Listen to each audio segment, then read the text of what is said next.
Eh bien bonjour à tous, c'est l'été, j'espère que vous êtes en vacances et que vous passez de bonnes vacances, que vous reposez, vous ressourcez avant cette rentrée incertaine. Voilà, alors moi je suis le passage chez moi, là, après un petit périple, et avant d'en attaquer un autre, j'ai jeté un œil aux infos, à la télé, donc je suis tombé sur les Jeux Olympiques bien sûr. Donc il y a eu l'Euro, il y a eu Roland Garros, il y a eu...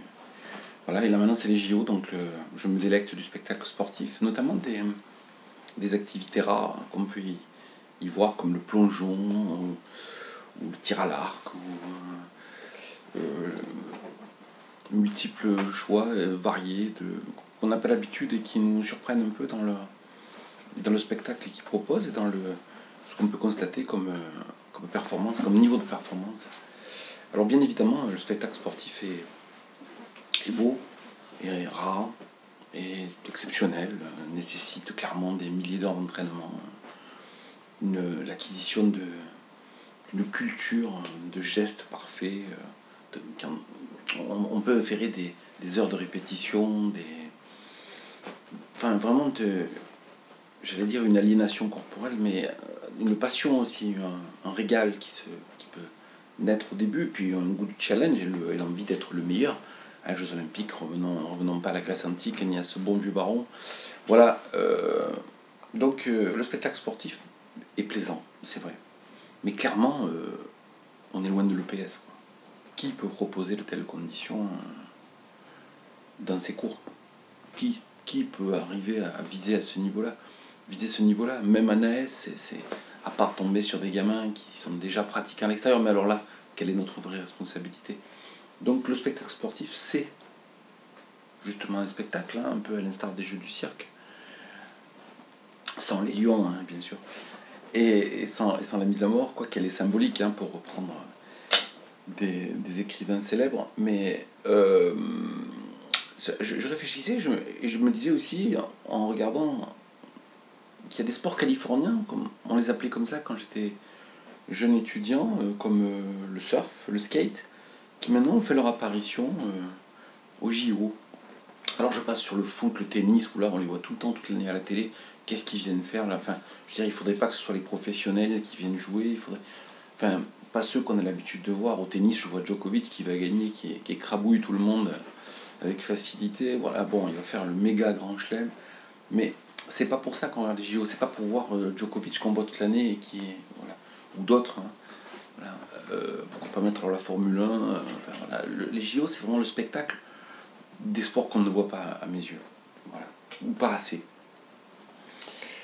Donc les sports californiens qui sont arrivés, donc j'ai vu qu'il y avait, enfin j'ai regardé sur internet qu'il y avait que la championne olympique de skate à 14 ans, enfin 13 ans ou 14 ans, la deuxième 13 ans ou 14 ans, et la troisième 18 ans, donc là on est dans un palmarès complètement différent. Si les gymnastes aussi, là, j'ai regardé le concours général de gym aujourd'hui, sans être pour Simone Biles, dont le mental a craqué visiblement, enfin c'est ce qui vous a été dit, donc ça fait réfléchir aussi sur les méfaits du sport de haut niveau, même sur une fille qui a été X fois championne du monde, qui est numéro 1, qui domine sa discipline de la tête et des épaules, la pression, hein, de devoir rester au sommet. On sait toujours que quand on veut grimper, c'est difficile, mais rester au sommet, c'est encore plus dur, puisqu'il y a tous les autres qui essaient de vous faire trébucher et de prendre votre place, puisqu'il n'y en a qu'une au sommet par définition.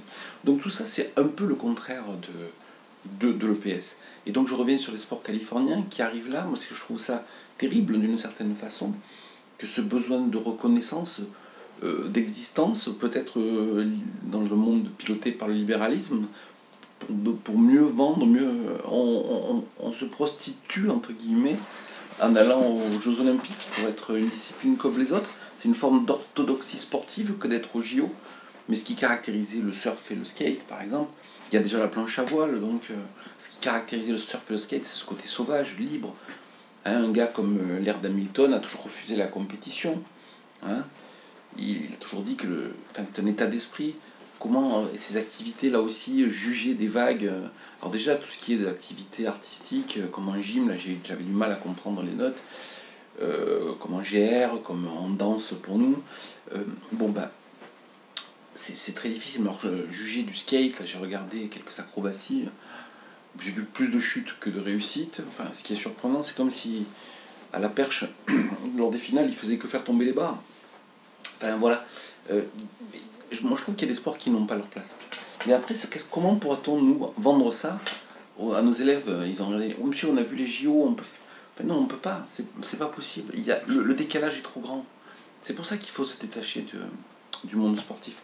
Quand on voit la beauté du spectacle sportif, mais sa spécificité, sa réalité, on voit bien que nous, on est dans un autre champ. Non pas qu'il soit pas beau, pas intéressant, qu'il n'ait pas de spécificité, pas d'identité, bien au contraire, mais elles sont très différentes. Autre chose qui m'a amusé aussi quand j'ai regardé, c'est que j'ai vu qu'on jouait au basket à 3, au rugby à 7. Enfin voilà, ce que je vois, c'est l'entrée des formes de pratique dans les Jeux Olympiques. Alors les formes de pratique qui se voulaient un particularisme de l'EPS, et bien finalement, elles, rentrent dans le monde sportif. Donc c'est plus du tout une spécificité à nous, une autre spécificité. C'est le monde sportif, c'est ce que j'ai toujours dit, les formes de pratique ne sont que le nom prétentieux qu'on donne à des aménagements d'une pratique ou d'une activité sportive. Voilà. Donc les formes de pratique arrivent aussi. Donc on voit bien que petit à petit, il y a une volonté d'accrocher tout le monde ou d'être à la mode, puisque j'en vois le 3-3 en basket, ça ressemble au streetball, donc c'est la volonté d'être dans l'air du temps. Enfin voilà, il y a des choses qui dysfonctionnent et qui nous font dire que c'est pas notre place. Ce que je me posais comme question en regardant ça, c'est et que font nos élèves, nous, cet été? Est-ce qu'ils sont dans une pratique physique? Est-ce qu'ils ont développé ce qu'on appelle la littératie physique, qui permet de se connaître pour faire?